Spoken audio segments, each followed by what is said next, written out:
Hello student. तो हम लोग फर्स्ट चैप्टर कंप्लीट कर चुके हैं और मैं निवेदन आप लोगों से ये करूँगा कि केवल कंप्लीट हो जाने से नहीं होगा, आप लोग जाके एनसीईआरटी का सारा क्वेश्चन, एटलीस्ट एनसीईआरटी के सारे क्वेश्चन होने चाहिए। एनसीईआरटी के सारे क्वेश्चन जब, क्योंकि केवल थ्योरी पढ़ने से नहीं होगा जब तक आप क्वेश्चन नहीं करेंगे। तो आज हम लोग अब सेकेंड चैप्टर शुरू करते हैं, एसिड बेस एंड साल्ट।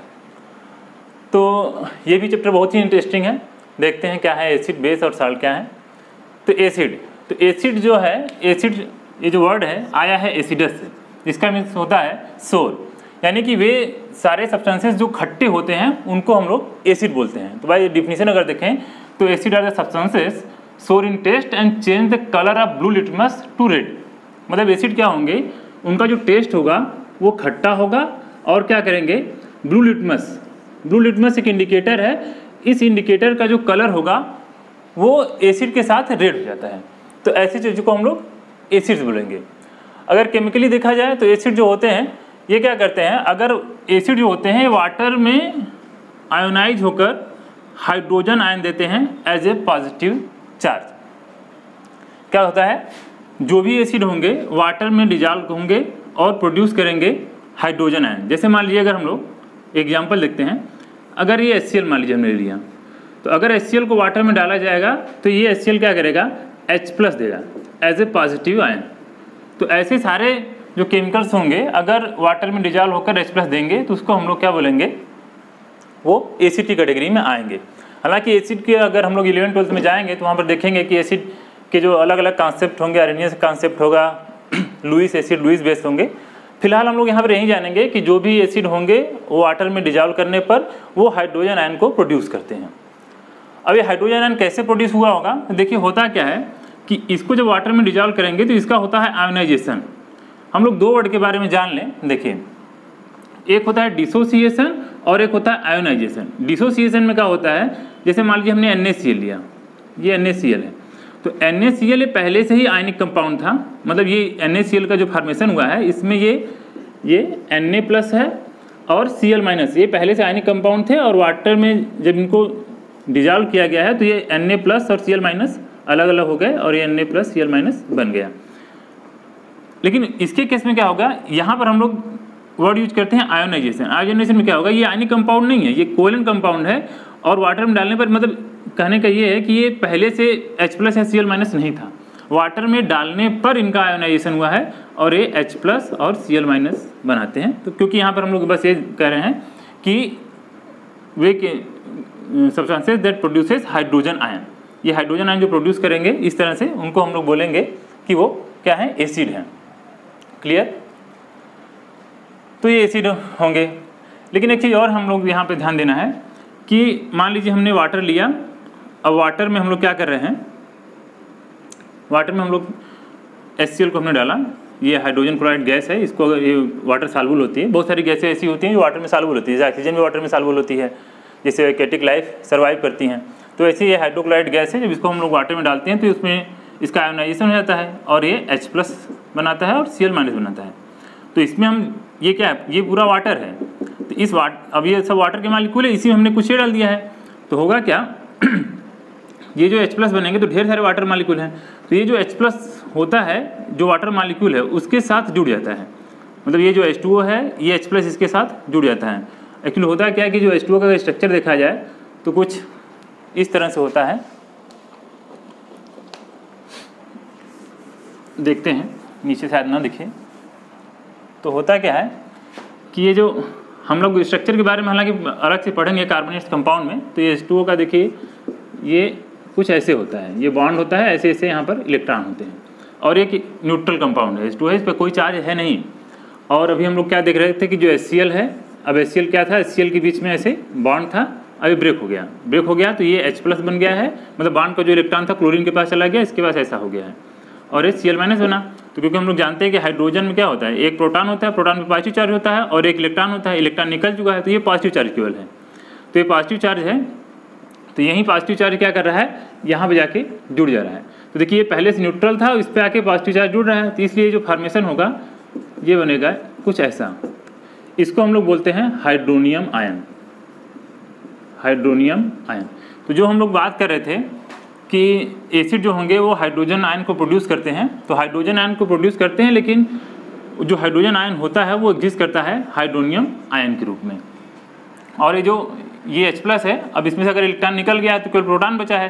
तो हम लोग ऐसे भी बोल सकते हैं कि एसिड वो होते हैं जो प्रोटॉन डोनर होते हैं, तो प्रोटॉन डोनर को हम लोग एसिड बोलते हैं। तो इस तरह से हम लोगों का एसिड हो गया। अभी हम लोग ये एसिड का केवल डिफिनीशन हुआ और इंट्रोडक्शन हुआ। अभी एसिड की प्रॉपर्टीज हम लोगों को अलग से पढ़नी है। तो पहले हम लोग एसिड पढ़ लिए, जैसे वैसे ही बेस पढ़ लेते हैं। हम लोगों की कोशिश है कि जैसे जैसे एनसीईआरटी में दिया है वैसे वैसे पढ़ते चलें। तो हम लोग ये समझ गए कि एसिड क्या है। एसिड वो हैं जो वाटर में डिजॉल्व होकर हाइड्रोजन आयन दे रहे हैं। एक चीज़ और यहीं पे देख लेते हैं कि ऐसा यहाँ पर जैसे हाइड्रोजन था, तो हाइड्रोजन का तो रहना जरूरी होगा। अगर कोई एसिड है तो हाइड्रोजन रहेगा तभी तो हाइड्रोजन आयन बनेगा।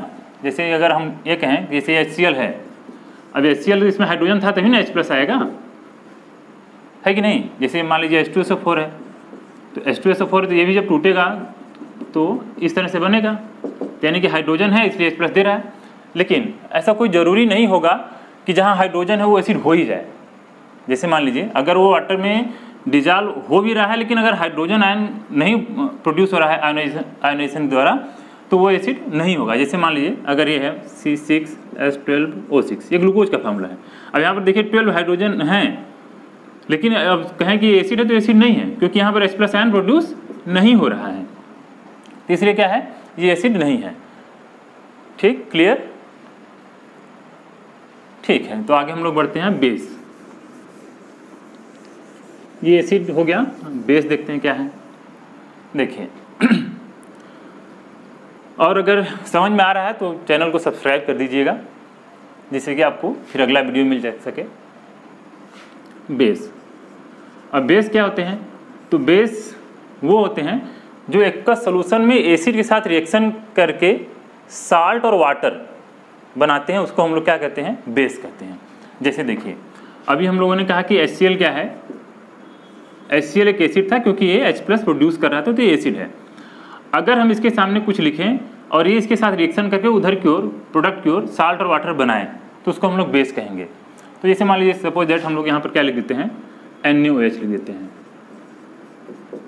ये NaOH हमने लिख दिया, तो ये NaOH लिख दिया, तो ये बनाएगा NaCl प्लस H2O, ये साल्ट है।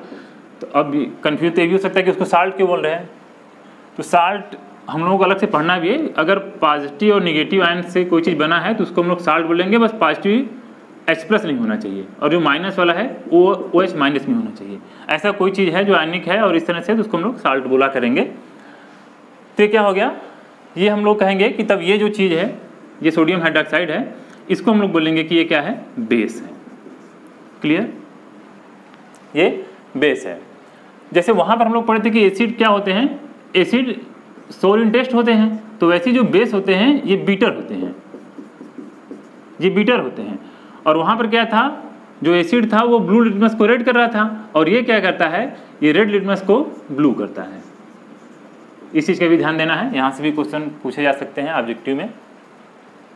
क्लियर, ये बेस होगा, बीटर होगा, और रेड लिटमस पेपर को ब्लू करेगा। जबकि एसिड क्या था, एसिड ब्लू को रेड कर रहा था और टेस्ट कैसा था, सोर था। ठीक है, क्लियर। अब देखिए ये बेस है, तो बेस के क्या क्या एग्जाम्पल हो सकते हैं, तो जितने भी हाइड्रोक्साइड हैं, मेटल के hydroxide, metal hydroxide, most of metal oxide, most of metal oxide, ये जो बेस है, बेस की कैटेगरी में कौन कौन आएंगे, तो मेटल हाइड्रोक्साइड, मतलब मेटल का कोई भी हाइड्रोक्साइड हो। जैसे अगर मेटल के अगर हम लोग सोडियम लें तो सोडियम का हाइड्रोक्साइड क्या होगा, NaOH होगा, तो ये क्या होगा, ये बेस होगा। कैल्शियम ले लें तो कैल्शियम का हाइड्रोक्साइड क्या होगा, ये होगा। वैसे एल्युमिनियम अगर मेटल ले लें तो ये होगा। तो ये सब क्या होंगे, इस तरह से जितने भी मेटल के हाइड्रोक्साइड होंगे वो सब क्या होंगे, बेस होंगे। क्लियर।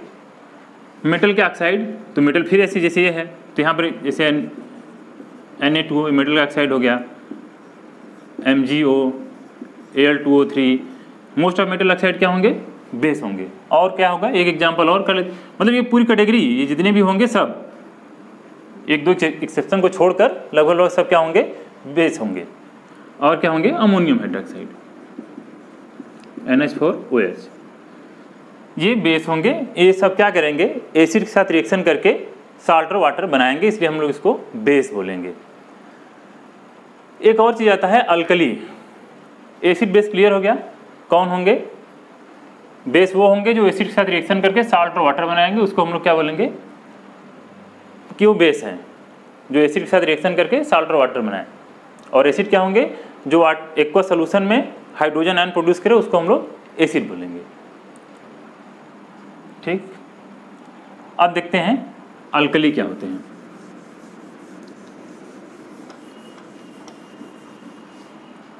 अल्कली, हम फिर से बोल दें कि एसिड का केवल डिफिनीशन हुआ है, अभी हम लोग आगे इसकी प्रॉपर्टी पढ़ेंगे, वैसे ही बेस की प्रॉपर्टी अभी नेक्स्ट लेक्चर में हम लोग पढ़ेंगे। वैसे भी साल्ट रहेगा तो उसको भी अलग से एक लेक्चर में कवर किया जाएगा। अल्कली क्या होंगे, तो अल्कली क्या होंगे, ऐसे बेस जो वाटर में डिजॉल्व होकर हाइड्रोक्साइड आयन दे, उसको हम लोग बोलेंगे वो अल्कली है। फिर सुनिएगा, ऐसे बेस जो वाटर में डिजॉल्व होकर हाइड्रोक्साइड आयन दे, उसको हम लोग अल्कली बोलेंगे। इसको और अच्छे से समझ लेते हैं, देखिए। तो अल्कली क्या है, those bases which dissolve in water to produce hydroxide ion, उसको हम लोग क्या बोलेंगे, वो अल्कली है। एक एग्जाम्पल करके देखते हैं। देखिए, मान लीजिए हमने लिखा ये NaOH है और इसका हमने एसिड के साथ रिएक्शन कराया, तो इसने साल्ट और वाटर बनाया। तो अगर ये जो सोडियम हाइड्रोक्साइड है एसिड के साथ रिएक्शन करके साल्ट और वाटर बना रहा है, तो जाहिर सी बात है बेस है कि नहीं है। ये देखिए KOH लिख देते हैं प्लस HCl लिख देते हैं, तो यहाँ भी ठीक वैसे ही होगा, NaCl की जगह यहाँ पर KCl बन जाएगा और प्लस H2 बन जाएगा। तो ये भी बेस है, ये क्या है, बेस है। ये क्या है, ये भी बेस है।